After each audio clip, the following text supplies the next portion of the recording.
آپ صلی اللہ علیہ وسلم نے 2 رکعت پر سلام پھیر دیا، صحابہ خاموش ہو گئے، سب خاموش ہو گئے۔ ایک صحابی نے عرض کیا نماز 4 کی تھی 2 ہو گئی کیا، یا آپ بھول گئے؟ آپ نے فرمایا ہاں میں بھول گیا، قرآن کا امر ہے اجتماعی طور پر آ کر پوچھو، قرآن کا امر ہے امیر سے اجتماعی طور پر آ کر۔ ہمارا مشورہ عدالت نہیں ہے، ہمارا مشورہ دعوت عبادت ہے۔ عدالت میں ایک دوسرے کے فریق بن کر آتے ہیں، میاں بیوی بھی عدالت میں فریق بن کر آتے ہیں، مشورے میں رفیق بن کر آؤ، فریق بن کر مت آؤ۔ ساتھی تنہا پوچھتے ہیں ذمہ دار سے، امیر کا فیصلہ اتھارٹی نہیں ہے۔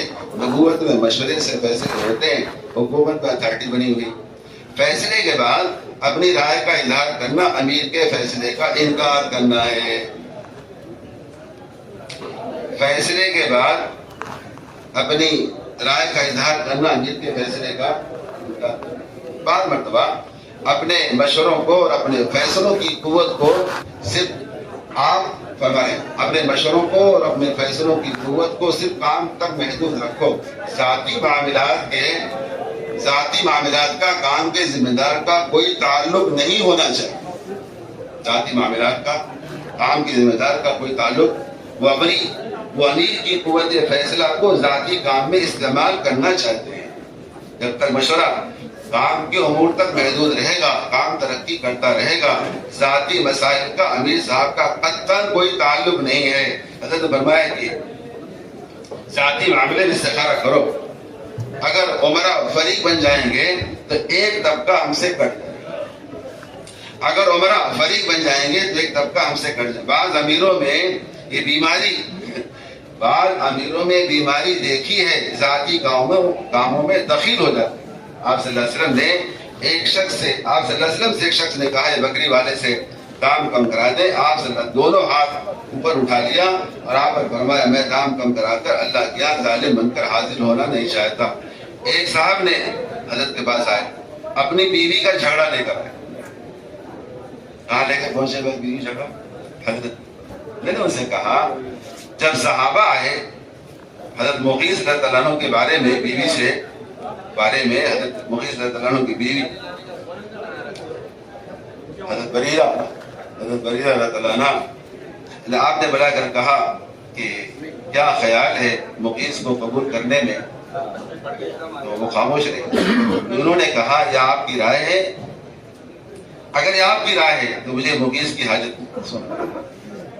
نبی کی رائے میں خیری خیر، نبی کی رائے میں خیری خیر، لیکن ایک عورت نبی کی رائے کا انکار کر رہی ہے۔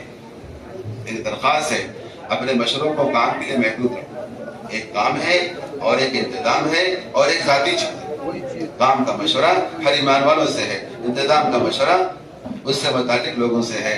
امیر کے ذمے ہر مسئلے میں سب سے رائے لے، امیر ہر مسئلے میں سب سے رائے لے ضروری ہے۔ ایمان کی اور سناتا ہوں فجر کا 4 تاریخ کو آخری دن یہ بات طے شدہ ہے کہ امام مالک رحمۃ اللہ علیہ کا قول ہے اس امت کے بعد والے سدھر نہیں سکتے جب تک امت نہیں وہ نہ کرے جو امت کے پہلوں نے کیا ہے۔ اگر امت زمانے کے بدلنے سے ہدایت کے طریقے بدلے، امت ہدایت نہیں پا سکتی۔ رواج اور جواز کا جو طریقہ عبادات اور عادات میں بہت مختلف ہے۔ دعوت اور عبادت میں اتباع سنت کا درجہ عادات سے کہیں زیادہ ہے۔ دعوت اللہ کا مصنون طریقہ کیا ہے؟ جو محمد صلی اللہ علیہ وسلم طریقے عبادت کا کوئی متبادل نہیں ہے، پھر دعوت اللہ کی بنیادی شکل آپ کوئی متبادل شکل کیسے پیش کر سکتے ہیں؟ دعوت اللہ ایسا بدنی فریضہ ہے جو کسی آلے سے، اخبار سے،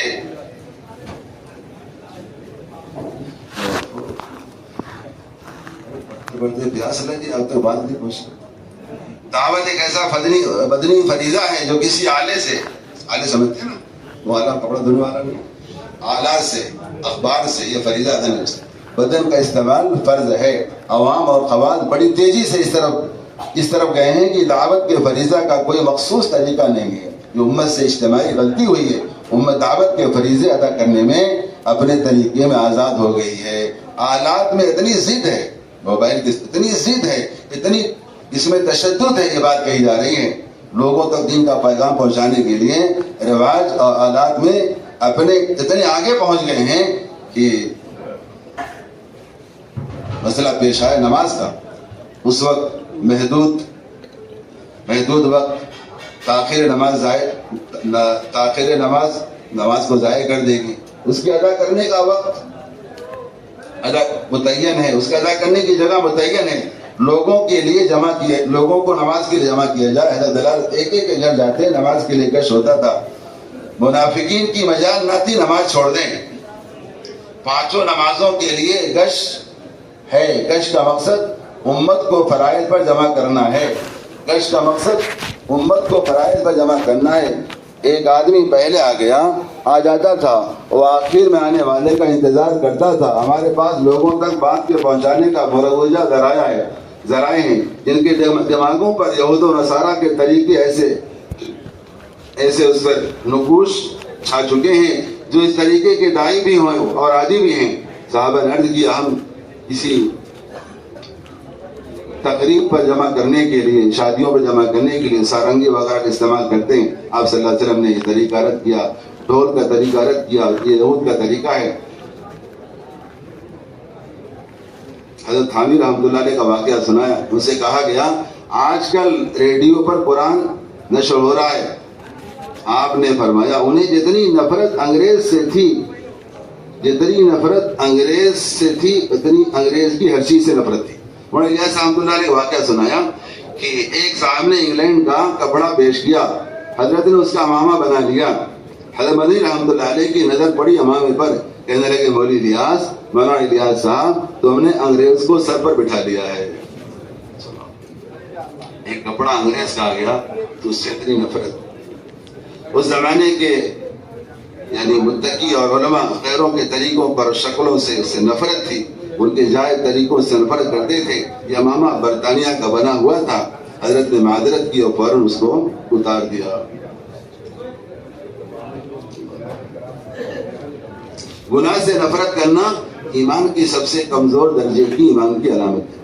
کمزور ترین ایمان اس شخص کا ہے جو گناہ سے نفرت کرتا ہو. اعلیٰ ایمان اس شخص کا ہے گناہ دیکھ کر اس کو براہ راست اس کو برداشت نہ کرے, زبان سے ہو یا ہاتھ سے ہو اس کو بدلنے کی کوشش کرے. گشت کا موضوع ہے اس طریقے کا ادا کرنے کے لیے اپنا وقت فارغ کرنا ہے.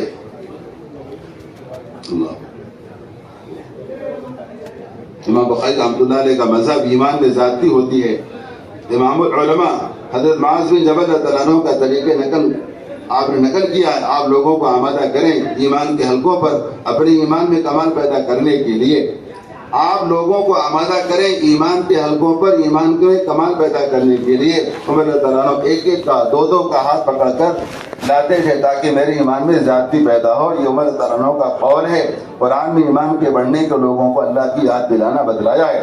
جب انفرادی ذکر سے ایمان کامل نہیں ہوگا, صرف انفرادی ذکر سے ایمان کامل نہیں ہوگا جب تک دوسروں کو اللہ کی یاد نہ دلائی جائے.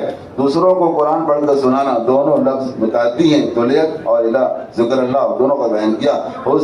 قرآن میں اللہ تعالیٰ نے مسلمان اور غیر مسلمان میں فرق کیا ہے کہ مسلمان مسجد کو آباد کرے گا, غیر مسلمان مسجد کو ویران کرے گا. سب سے اہم جگہ مسجد کو متعین کیا تھا. بلاغ کانوں تک نہیں ہے بلکہ بلاغ دلوں تک ہے. حضرت طفیل بن عمر دوسی رضی اللہ عنہ کا واقعہ سنایا. کہاں فرشتوں کی صحبت, کہاں شیطان کی صحبت, کہاں ملائکہ کا نزول. شیطان کی صحبت میں ملائکہ کا نزول نہیں ہوتا. اگر تصاویر کے ساتھ دین کی بات پہنچانے میں لگے ہوئے ہیں فرشتے آپ کے پاس بھٹکتے بھی نہیں. آپ جھوٹی تعویل لاتے ہیں. اگر آپ تصاویر کے ساتھ دین کی بات پہنچانے میں لگے ہیں فرشتے آپ کے پاس بھٹکتے بھی نہیں. سنو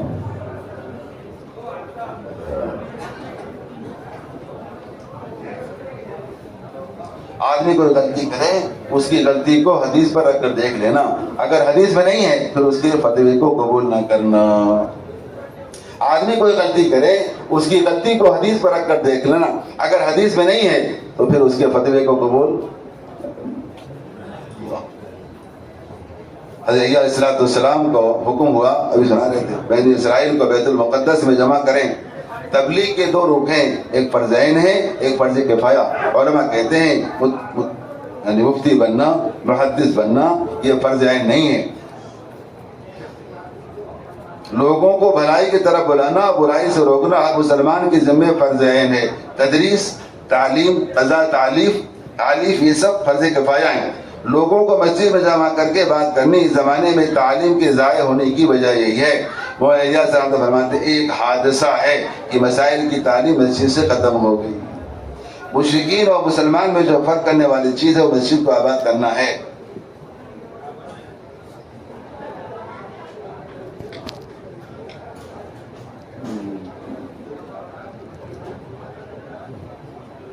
آپ کسی مسلمان کو اس نظر سے مت دیکھیے کہ کس خیال کا ہے، کس قبیلے کا ہے اور کس ذہن کا ہے۔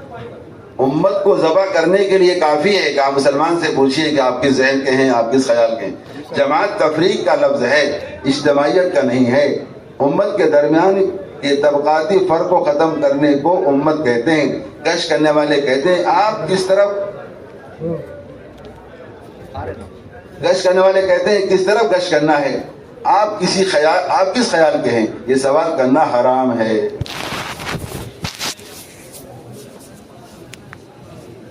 تقسیم کفر کا مزاج ہے۔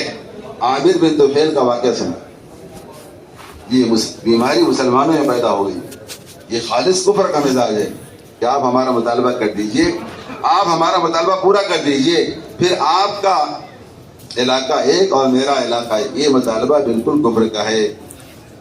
ہمیں فیصل بنانا ہے، ہمیں بھی فیصل بنانا چاہیے۔ آپ کو جو ضد ہے اور عمارت کی سنت سے اگر آپ کو ضد ہے تو آپ کو عمارت کی سنت سے ضد ہے، آپ کو مقام دیا جائے، آپ کو فیصل بنایا جائے۔ یہ بالکل عامر بن طفیل کے الفاظ ہیں، اللہ حفاظت فرمائے۔ آپ نبوت دیجئے یا آپ کے بعد مجھے فیصل بنائیے۔ آپ نے فرمایا اللہ کے کام میں، اللہ کا کام ہے۔ اس نے کہا 100 گھوڑ سواروں کے ساتھ میں مقابلہ کیا۔ آپ نے فرمایا ہاں یہ مطالبہ ہم تمہارے مطالبہ پورا نہیں کریں گے، کام غلط ہو رہا ہے۔ جو صحیح کرنے کے لیے فساد کریں یہ ہمارے کام کا مزاج نہیں ہے۔ جو صحیح کرنے کے لیے عجیب بات فرمائے، جو صحیح کرنے کے لیے فساد کر رہے ہیں یہ ہمارے کام کا مزاج نہیں ہے۔ بہت دھیان اور اجتماعیت کے ساتھ کام میں چلو۔ جو طریقہ ابتدا کا تھا وہی طریقہ رہے گا اس امت کی ہدایت کا اور تربیت کا۔ اور یوسف صاحب نے جو ہے اجتماع کے تعریف سے اجتماع کی محنت کیسی ہو، پہلے تو سن لیں کہ ہمارے اجتماع بالکل اس طرح ہوتے جا رہے ہیں جس طرح ہمارے اجتماع بالکل اس طرح ہونے چاہیے جس طرح حضور صلی اللہ علیہ وسلم کے زمانے میں ہوتے تھے۔ جس طرح بدر کا اجتماع ہوا، ان اجتماع میں کیا جذبات تھے اور کیا فکریں تھیں، بہت تیزی کے ساتھ ہمارے اجتماع محض سے ہٹتے جا رہے ہیں۔ مولانا صاحب فرماتے ہیں اجتماع ہمارے کام کا موضوع نہیں ہے، اس کا سب سے 3 درجے ہیں، کام کے 3 درجے۔ اس کام کا سب سے ادنا درجہ اجتماعات اور جلسوں کا ہونا ہے۔ اس کام کا سب سے ادنا درجہ اجتماعات اور جلسوں کا ہونا ہے۔ درمیانی درجہ چل پھر کر دعوت دینا ہے، محنت کرنا، یہ درمیانی درجہ ہے۔ اور اعلیٰ درجہ راتوں کو اٹھ کر اللہ کے سامنے رونا، یہ نہیں ہو رہا ہے۔ پرانا حملہ رات کو تہجد چھوڑ کر سو رہا ہے اور کوئی اٹھانے کی فکر بھی نہیں ہے۔ 1 گھنٹہ پہلے اعلان تو ہونا چاہیے، تو بھی نہیں ہو رہا۔ فرماتے ہیں جو عمل امت سے نکل جائے اس کو اختیار دینا یہ ظلم ہے۔ اختیار نہ دو بلکہ عمل اعلیٰ درجہ راتوں کو اٹھ کر اللہ کے سامنے رونا ہے۔ حضور صلی اللہ علیہ وسلم کا اجتماعات میں انفرادی دعوت، ہدایت کا جذبہ، راتوں کا رونا ملے گا۔ آپ خیبر کی طرف روانہ ہو رہے ہیں، آپ پر اے علی تمہارے ایک آدمی تمہارے ذریعے سے اگر ایک آدمی ہدایت پر آ جائے یہ تمہارے لیے سرخ اونٹوں سے بہتر ہے۔ اجتماع کی کامیابی اجزا کو سمجھا جاتا ہے، جو اجتماع کا جز نہیں ہے۔ کھانا، پنڈال، معاف کرنا ذرا، کھانا، پنڈال، ٹریفک اور انتظامات جو ہمارے اجتماع کا جز نہیں ہے اس کو جز سمجھا جاتا۔ سردی ہے، صحابہ کے زمانے سردی ہے، کپڑے کا انتظام نہیں ہے، بھوک ہے، کھانے کا انتظام نہیں ہے، لڑنے کے لیے ہتھیار کا انتظام نہیں ہے۔ داعی کی اللہ کے یہاں ایک مطلوبہ محنت کی سطح ہے، جب اس سطح پر محنت پہنچ جاتی ہے، ہدایت عام ہو جاتی ہے. ایک صحابی فرماتے ہیں اللہ کے نبی میرے پاس اگر اتنی بار نہ آتے تو میں اسلام نہ لاتا. ایک کھجور اجتماع میں، ایک کھجور چوس کر، ایک کھجور کو چوس کر گزارا کیا ہے. سواریاں کمزور ہوتی تھی. جب آدمی انتظام کی طرف جاتا ہے اللہ کی مدد ہٹ جاتی ہے. جب آدمی انتظام کی طرف جاتا ہے تو اللہ کی مدد ہٹ جاتی ہے. دو طریقے، ایک مزاج نبوت والا اور دوسرے بادشاہت والا. اجتماع جو کامیاب ہوں گے مزاج نبوت کی وجہ سے. انبیاء علیہ السلام تکالیف میں اپنے عملے سے آگے ہوتے تھے. سنو، خندق کا موقع ہے، آپ صلی اللہ علیہ وسلم فرمائے میں نیچے اترتا ہوں. کدال ماری، خود کدال چلا رہے ہیں. اجتماع کا مقصد عملہ کا تیار کرنا ہے. اگر میدانی محنت کے ساتھ ہے تو اجتماع ہے، ورنہ شور و شرابہ ہے. اگر میدانی محنت کے ساتھ ہے تو اجتماع ہے، ورنہ شور ہے. مکہ کی قربانیاں مدینے کا اجتماع ہے. مکہ کی قربانیاں بھی سمجھے مدینے کا اجتماع ہے. تو اپنی کنواری بچیوں سے زیادہ اس کی حفاظت انہوں نے کہا ہم اپنی کنواری بچیوں سے زیادہ آپ کی حفاظت کریں گے. مدینے والوں نے کہا اجتماع کی کامیابی کے لیے پڑاؤ ہے، مسجد کی آبادی کی محنت ہے. ایک ایک گھر والوں کی ملاقات کرے. اگر تمہاری عبادات عرش تک پہنچ جائے لیکن آپس میں اجتماعیت نہیں ہے، اللہ کی مدد سے محروم رہو گے. اجتماعی اجسام سے پہلے اجتماعی قلوب ہے. اجتماعی اجسام سے پہلے اجتماعی سو گئے قلوب ہے. راتوں کا رونا اور ذمہ داروں کا میدان گزر کر محنت ہے. دو چیزیں، راتوں کا رونا اور ذمہ داروں کا میدان گزر کر محنت کرنا. ملک شام میں فتح نہیں ہو رہی تھی. خط لکھا ہوا نظر، مجھے ایسا لگتا ہے تم غیر ضروری چیزوں میں لگ گئے ہو اور پرانے طریقے سے ہٹ گئے ہو، اس لیے فتح نہیں ہو رہی. سنو، تم غیر ضروری چیزوں میں لگ گئے ہو اور پرانے طریقے سے ہٹ گئے، اس لیے فتح نہیں ہو رہی. غلبہ حال کے بغیر کوئی چیز وجود میں نہیں آتی. قبیلہ ہمدان کی طرف جماعت بھیجی. خالد بن ولید کو رضی اللہ عنہ کا امیر بنا کر 6 مہینے کے بعد حضرت علی رضی اللہ عنہ کو روانہ کیا. علی رضی اللہ عنہ چھوٹی چھوٹی جماعتیں بنا کر روانہ کیا. جواب کرنے کو تیار نہیں، کہاں سے لائے وہاں سے لائے. چھوٹی چھوٹی جماعتوں کو بنا کر روانہ کیا. اور چھوٹی چھوٹی جماعتوں کو روانہ کرنے کی برکت سے 3 دن کے اندر اندر سارا قبیلہ ہمدان کا اسلام میں داخل ہو گیا. چھوٹے چھوٹے خیمے لگا کر اس طرح مسلمانوں کو تلاش کرو جس طرح بچھڑے ہوئے بھائی کو تلاش کیا جاتا ہے. فرانس میں چٹائی والی جماعت کے نام سے مشہور ہوئی. جب تک ذمہ دار طبقہ اپنے اوقات کو فارغ نہیں کرے گا تب تک عوام اجتماع کو سمجھے گی نہیں. جب تک ذمہ دار طبقہ اپنے آپ کو فارغ نہیں کرے گا تب تک عوام اجتماع کو سمجھے گی نہیں. ملکوں کی کارگزاری میں یہ بات ملتی ہے. جس دن اجتماع طے ہوا ساتھیوں نے کہا اس دن سے اپنے آپ کو فارغ کر لیا تھا جس دن نظام الدین سے تاریخ ملی تھی. اللہ جزائے خیر جمال حافظ صاحب 1 سال کے لیے وقت فارغ کر لیا. جس دن تاریخ مل گئی اس دن سے نظام الدین کو فارغ کر لیا. پھر حافظ صاحب کے بارے میں فرمائے بمبئی کے اجتماع کے لیے پورا 1 سال فارغ کر لیا. جس دن کاشتکار زمین میں دانہ ڈالتا ہے اس دن سے فصل کے آنے کا انتظار کرتا ہے. انفرادی دعوت کا غلبہ ہونا چاہیے. ایک طرف جرجا کا گھوڑا، ایک طرف حضرت خالد بن ولید کا گھوڑا، اور وہاں میدان قتال میں دعوت دے رہے ہیں اور ہم دعوت کے میدان میں دعوت نہیں. سمندر میں کشتی میں ملا دعوت دے رہا ہے. کسی کی بے چینی اور کسی کی فکر پر اللہ تعالیٰ فیصلہ فرماتے. ایک واقعہ سنا ہے، ایک قوم کے نبی کو حکم ہوا اپنی قوم کے ساتھ نکلیے، استسقاء کی نماز پڑھنے کے لیے میدان میں آئیے. انہوں نے اپنی قوم کو لے کر نکلنا چاہا. اللہ کی طرف سے وحی آئی، نبی جی نکلنے کی ضرورت نہیں ہے، ہم آپ کو بارش دے رہے ہیں. نبی پریشان ہو گئے، یا اللہ یہ کس عمل کی وجہ سے؟ اللہ نے فرمایا ایک چونٹے نے دونوں پیر اٹھا کر مجھ سے پانی کے لیے دعا مانگی، اس چونٹی کی دعا میں بارش ہو رہی. سب سے زیادہ اجتماع میں نقصان پہنچانے والے آلات ہیں اور موبائل ہیں. سب سے زیادہ نقصان پہنچانے والے سب سے زیادہ نقصان پہنچانے والے اجتماع میں آلات اور موبائل. ہمارا کام 100 سال آگے ہو اور کام کی شہرت 100 سال پیچھے ہو. تعلق مع اللہ ہو، اللہ سے ڈرنے والا ہو. ابو سفیان کو جو ہدایت ملی انفرادی دعوت سے اور ہندہ متاثر ہو اجتماعی عبادت سے. رات بھر مسلح پر محنت ہے تو دن کے اعمال میں جان ہے. رات بھر مسلح پر محنت ہے تو دن کے اعمال میں جان ہے. آپ صلی اللہ علیہ وسلم کی غزوات کی راتیں گزرتی تھی رونے میں. جہاں جنگ ہے وہاں بھی رو رہے ہیں، جہاں جنگ نہیں ہے وہاں بھی رو رہے ہیں. جو دن مجاہدے ہونے سے جو دن کے مجاہد ہوتے تھے ان کی راتیں مسلح پر گزرا کرتی تھی. اجتماع سے پہلے سارے گھروں میں 5 اعمال کے ساتھ تعلیم زندہ ہو جائے. 100% مسجدیں 24 گھنٹے آباد. آخری بات دعا سے پہلے حضرت کی آخری مجلس سے بہت اہم ہے, ذرا اس کو محفوظ کریں. بڑی جی بات کہی ہے, بلکہ مولوی صاحب نے یہ بات فرمائی جب ملاقات کے لیے گئے دعا کرانے کے لیے, تو بھی سنا حافظ صاحب نے کہ بھائی نئی نئی چیزیں آپ کے سامنے آئیں گی, آپ سوچیں گے اجتماع کے لیے مفید ہے, برائے مہربانی آپ اس کو نہ کریں. آپ کو تو حافظ صاحب نے ایک محنت دے رکھی, اسی محنت پر آپ چلتے رہیں. میں نے غور کیا کہ جہاں جہاں اجتماعات ہوتے ہیں وہاں سے نظام الدین کی جماعت آتی ہے, کیرلا جماعت گئی, اسی طرح آپ کے وہاں ہریانہ جماعت گئی اجتماع کی محنت کی. لیکن مہاراشٹر میں کوئی جماعت کیوں نہیں ہے؟ مہاراشٹر میں مجھے نہیں کہا. اب جو سن لی ہے ان سے سن لینا, پہنچا دینا.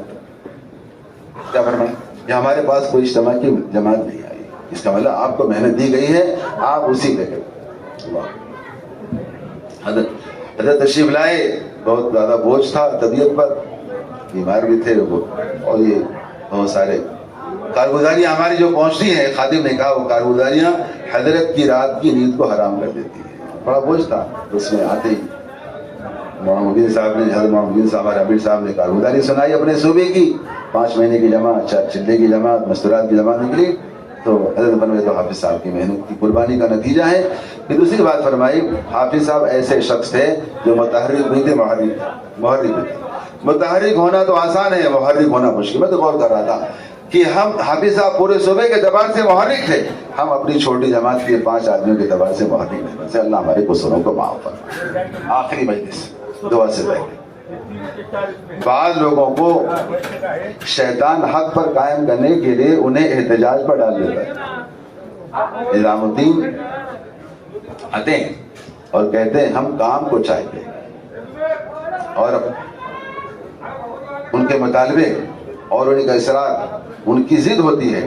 نظام الدین کے کسی فیصلے کے خلاف بار بار رائے پیش کرنا, میرے یہاں خدا کی قسم اس کی کوئی گنجائش نہیں. نظام الدین کے ذرا اس کو دوبارہ پڑھاؤ. نظام الدین کے کسی فیصلے کے خلاف بار بار رائے پیش کرنا, میرے یہاں اس کی کوئی گنجائش نہیں. وہ کہتے ہیں کام کا نقصان ہو رہا ہے. جو لوگ نظام الدین آتے ہیں نا, کیا کہتے ہیں, کام کا نقصان ہو رہا ہے. کام کا نقصان کوئی نہیں ہو رہا ہے, بلکہ شیطان نے آپ کو دھوکہ دیا ہے. کہ میں جملہ شامل کر دوں, کام کا نقصان نہیں ہو رہا, شیطان کا نقصان ہو رہا ہے. بلکہ آپ کو شیطان نے دھوکہ دیا ہے آپ کو لڑوانے کے لیے. آپ کے دماغ میں یہ بات شیطان نے بٹھا رکھا ہے کہ ہم کام کا نقصان سے بچانا چاہتے ہیں, اس لیے ہمارے احتجاج نہیں ہے, ہمارے یہاں احتجاج ہے. اللہ سے دعاؤں میں اپنی احتجاج کو رکھو. آپ اپنی بات کو مخلوق پر پیش کر کے فارغ ہو جاؤ, پھر اللہ سے کہو احتجاج نہیں ہے, احتجاج ہے. احتجاج نہیں ہے, اللہ سے دعاؤں میں احتجاج ہونی چاہیے. اے اللہ اگر یہ رائے ٹھیک ہے تو اپنی قدرت سے اس کا وجود دے دے, اگر یہ رائے ٹھیک نہیں ہے تو اپنی قدرت سے اس کو بھلا دے. اللہ سے یہ دعا کیا کرو. اس لیے میں دیکھ رہا ہوں, حضرت فرما رہے ہیں, اس لیے میں دیکھ رہا ہوں بعض صوبے میں ابھی تک یہ پرانا مرض باقی ہے. چلو اپنا مطالبہ لے کر چلو مرکز, چلو. دنیا والے چلتے نا, چلو چلو بمبئی, چلو بمبئی, چلو اپنا مطالبہ لے کر چلو. مجھے اس میں اتفاق نہیں ہے کہ یہاں کوئی 2 ساتھی بھی فریق بن کر مرکز نہ آئے. مجھے اس میں اتفاق نہیں ہے کہ 2 ساتھی بھی فریق بن کر یہاں مرکز میں آئیں, 2 آدمی بھی نظام الدین میں فریق بن کر آئیں. مجھے اس پر اتفاق نہیں ہے. عملے کی ذمہ داری ہوتی ہے فیصلوں کی تنفیذ کرنا, فیصلوں پر رکاوٹیں ڈالنا, اس کے لیے ہمارے مرکز سے کوئی گنجائش نہیں. عملے کی ذمہ داری ہوتی ہے فیصلوں کی تنفیذ کرنا, فیصلوں پر رکاوٹیں ڈالنا, اس کی ہمارے یہاں مرکز سے کوئی گنجائش نہیں ہے. دنیا پھیلی ہوئی ہے, جہاں چاہے جو چلا جائے. دیکھو حضرت کی بات, اللہ ہم سب کو حفاظت فرمائے. بہت ناراض ہو, دنیا پھیلی ہے, جو جہاں چاہے چلا جائے, جا کر وہاں کام کرے. یہ بڑے میں تو انداز نہیں بتا کر سکتا. عملہ وہ ہوتا ہے جو فیصلوں کی تنفیذ میں اپنی جان, مال, عزت, جو ناگواریاں, عملہ وہ ہوتا ہے جو فیصلوں کی تنفیذ میں جان, مال, عزت کو لگا دیتا ہے. جو ناگواریاں, مشکل فیصلوں کی تنفیذ میں جان, مال, عزت, آبرو جو ناگوار اور مشکل فیصلوں کی تنفیذ میں جان، مال، عزت، آبرو اور اپنی رائے سب پر قربان کر دینا چاہیے۔ عمر رضی اللہ عنہ جیسا باصلاحیت آدمی کہ میرے بعد اگر کوئی امیر ہوتا تو عمر ہوتے، فرماتے ہیں میں کوئی فیصلہ کرتا ہوں، تم لوگوں سے کہتے ہوں یہ امیر صاحب کا فیصلہ، یہ امیر صاحب کا فیصلہ، ہم اس میں کیا کریں؟ تو میرے فیصلوں کی تنفیذ میں بجائے کوشش کرنے کے اپنے پلے جھاڑ کر پیچھے ہٹ جاتے۔ سن تو لیتے ہیں لیکن فیصلوں کی تنفیذ میں پلے جھاڑ کر پیچھے ہٹ جاتا ہو۔ اس کا مطلب یہ ہے تو مرکزی مقام کے امور کا بوجھ لینے والے نہیں ہو۔